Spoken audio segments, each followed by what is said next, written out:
أهلا وسهلا بيكم. النهاردة قصتنا كالعادة مبنية على قصة حقيقية. إحنا غيرنا الأسماء والأماكن قدر الإمكان لإخفاء الشخصيات لحمايتهم بدافع الإنسانية، وهتعرفوا ليه لما نحكي لكم الحكاية الصعبة اللي جايين نحكيها لكم النهاردة.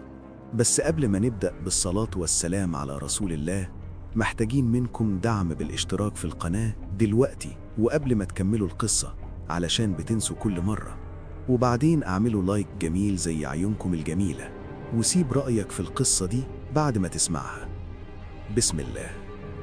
سنة 2007 في منطقة التجمع، وداخل واحد من أهم وأكبر الهايبرات اللي هناك، عربية تسوق واقفة في نص المول جوه، وجواها منتجات غريبة وعكس بعضها، وجواها كمان طفلة صغيرة رضيعة وعمالة تعيط بصوت عالي.